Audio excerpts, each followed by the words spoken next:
Let's look at the hadith. The hadith says 6, and Let's the look hadith at makes it 9, okay? Right. Yeah. What do just for the record, because there's lots of people, what do the hadith Sahih al-Bukhari say? The hadith says 6, Yep. marriage, 9 consummated. Right. However, So you're saying they're wrong? the scholars weaken that hadith because the narrator lived in Iraq. And It's in Sahih al-Bukhari. Yes, I know, but Are you saying it's not Sahih anymore? it's been weakened. Is it Sahih? I don't know. It is Sahih. But another point I want to make as well is... Wait, no. Okay. We're talking about a Sahih hadith, and I want to have a conversation, not a shouting match. So I do want to. I'm not shouting. I want to give you plenty of time to talk, but let me just lay out my case. Your own hadiths say that it is in Sahih al-Bukhari, that, as you've said and as I know, that Aisha was 6 at the consummation and 9 at the marriage. Now, what you're saying is now, in the 21st century, Muslims are weakening that Sahih hadith. Is that your argument? Some are doing that. Others are saying that at that time they used to count age after puberty. So let's say you hit puberty at 13 and it became 19. That means you're 6 years old. Okay. So this is another view that scholars have. Did Muslims say that before the modern period? This is what I've heard recent scholars say now. I don't know about scholars from before. I can't speak about classical scholars because I don't know. But the scholars now say that in those times they would also count age after puberty. Yeah. So for example, I hit puberty at let's say 15. Yeah. That means I'm 10 years old. Can I just say to you that I think that what you've been hoodwinked, bro, by a bunch of lies. But I've got more points to make. Wait, but let me just address those points. Okay. The reason why I'm saying you're being hoodwinked by a bunch of lies is for 2 reasons principally. Firstly, this argument that you're making is a very modern one, and it is in response to the very powerful criticism that you've just heard today. That the example of your prophet, if those hadiths are true, is that it makes your prophet a paedophile. Right, now just as a question before I make point 2, if those hadiths are true, that they are really, that she was actually 6 as we understand it, and actually 9 as we understand it, would you agree with me that that does make Muhammad a paedophile?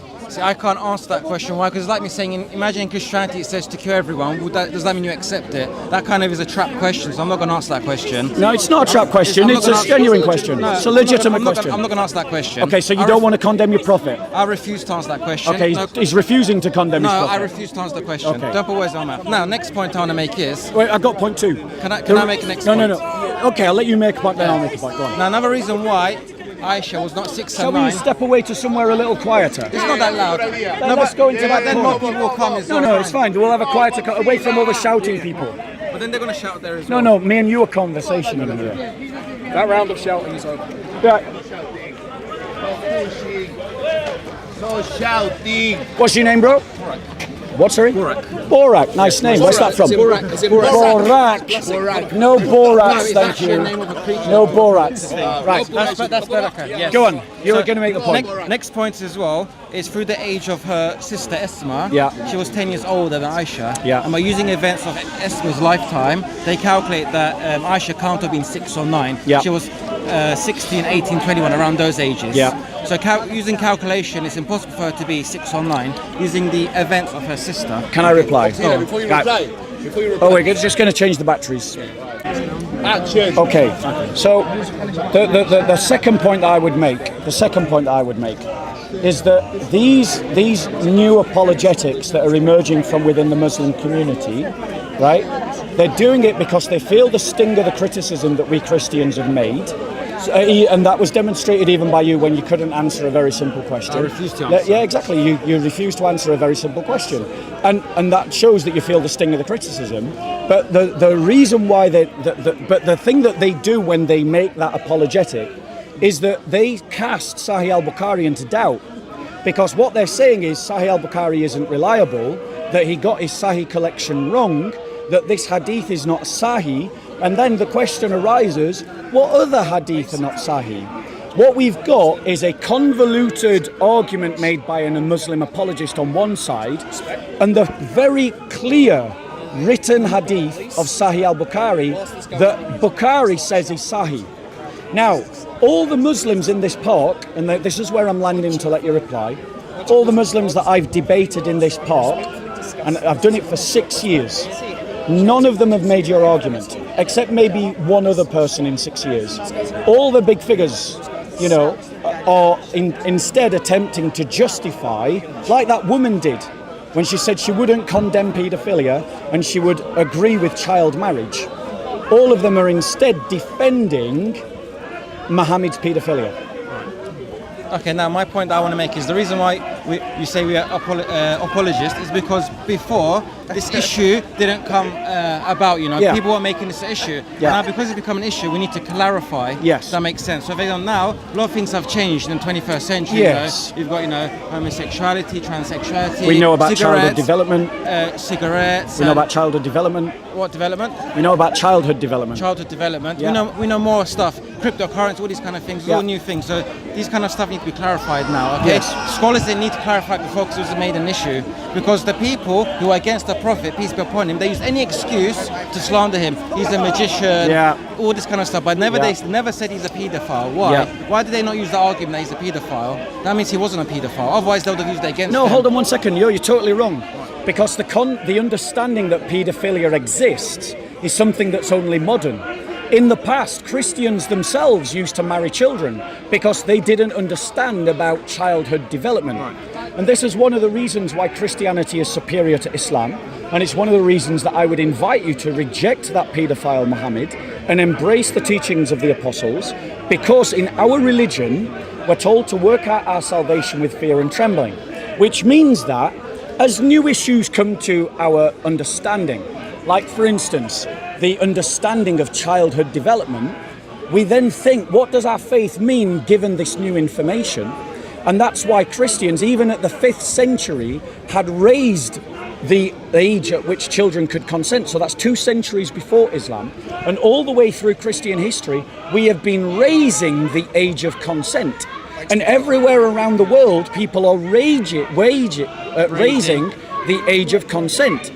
But as a Muslim, you're committed to the example of Muhammad, because he is the perfect human being, which means that you have 2 options when you're confronted with a Sahih Hadith about him marrying a 6-year-old and having sex with a 9-year-old, which according to that Hadith he was. According to the commentary. No, a modern commentary, not past commentary. Yeah, but it wasn't made an issue before, so now the scholars. So now the scholars are rewriting the Not tradition. rewriting. They're rewriting the They're tradition. not rewriting, they're researching the Yeah. sources, because they have to clarify it. Yeah. And another point that I want to make as well is, in Islam, we don't need to give an age of consent, because that's what's subjective. So for example, Japan is a different age, America's a different age, here's a different age. Yeah. Okay, so for example, in America, it's 18, isn't it? Yeah. Here it's 16. In most so states. Here, if a 16-year-old has sex, that's pedophilia according to the Americans. Yeah. But it's not for us. In Islam, it says mental maturity and physical maturity, whether that's at 15, 18, 20, 21. A 6-year-old is never mentally Exactly, mature. which is why she There you wasn't go. 6. Did you hear that? Exactly. Which is So why in his she was heart, not he is 6. condemning Muhammad. Yeah, but no, but he never married a 6-year-old, so I'm not agreeing that he You've did. got no evidence that I he just didn't. told you the evidence. You've got an argument. Yeah, that's- An argument based on a convoluted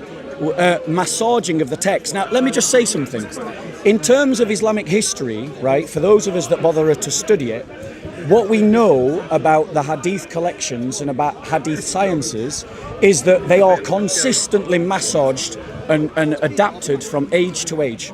So when the Abbasids overthrew the Umayyads, there was an explosion, a plethora of creating hadiths to support one position over another. Between the Shia and the Sunni, a plethora of hadiths to back one position over other. In terms of what hadiths are considered sahih and not sahih, we can see that the early Muslims rejected the traditions about what happened to Muhammad's body after death because of Christian criticisms about those traditions, and they were subjected as being unreliable, right? And that's what Muslims are doing today. Because of Christian criticisms, they are trying to now downplay a very clear hadith that says Muhammad married a 6-year-old and had sex with a 9-year-old. And they're trying to downplay it, even though for 1400 years it's been sahih, they're now trying to say it wasn't, just like in the 7th century. You need to clarify it back then. Just like in the 7th century, Christians criticised the early traditions of what happened to Muhammad's body because it was eaten by a dog and it became bloated and they left it in a house for 3 days. Those are all sort of pushed down to the bottom of the hadith reliability chain because they felt the criticism of the early Christians in the 7th century. You know, so all the way through Islamic history, you have this invention of hadiths and this massaging of which hadiths you bring forward to suit whichever party is trying to gain dominance within the ummah. You know that Sahih al-Bukhari wasn't even... Bukhari was condemned as a deviant in his own lifetime. Do you know that? The thing is, a lot of scholars that we had before, like Ibn Taymiyyah, things like Abu Hanifa, they were condemned at the time, but later were accepted. Why? Because there was a lot of politics going on. Yes. Because we as humankind... that's exactly what I just said. We as humankind can fall for our desires. We can become corrupt. So over money, over power, over women, whatever it is. Okay. So yes, some Muslim leaders were corrupt as well, but the scholars at those times, they were against those leaders. Hence why they were, slandered and thrown into prison. Okay. Do you get my point? Yes. Okay. So when you're a leader of a Muslim empire, you're more bound to be corrupted because you've got power. Okay, so that's why the scholars were deemed at that time maybe deviant, even though they weren't. And later on, just like, for example, how Van Gogh, for example, at his time, he wasn't seen as a nice painter, and now everyone loves his painting. Well, I still think he's lousy. For example, do you get my point? I still think he's rubbish. I'm not into paintings, but I'm just giving you that as an example. Yeah, my point to you is that, and as you've just demonstrated, there's two things that when you replay this video, you're going to hear back. One is you did condemn child marriage. Of course, which didn't exist in our religion. Do you condemn child marriage? Of course. Do you condemn paedophilia? Of course. What is paedophilia? Paedophilia is marrying a person who has not reached mental or physical maturity. Okay, right. And we both agree 6-year-olds don't have mental maturity. 99% of the time, yes. And the 9-year-olds don't have physical maturity? Probably not. Can I just say it's 100% of the time? It's not 99.9%. It's 100% of the time. Human beings are exactly the same today as they were 1400 years ago. It is a total myth amongst Muslims that people mature differently in hot countries. It's total rubbish. It's an absolute lie. Maturity can also depend as well in society. So, for example, in let's say Syria, you've got 6-year-old kids looking after whole families, whereas say a 6-year-old kid won't even have to go to the toilet properly. Right, hold on. So mental maturity depends upon brain function, and brain function depends upon actual brain matter. And the frontal lobe is responsible for your moral judgments. These don't mature until well into puberty. So in other words, if you haven't had puberty, you don't have the frontal lobes for moral decisions. Secondly. So that means Aisha could never be mature enough to consent to marriage at 6, assuming that she was 6. Right, which is what your apologists claim, but your hadiths say otherwise. Now, right, the other thing is, those frontal lobes develop late into mid-maturity. They're not there just because you bleed. They're there years later.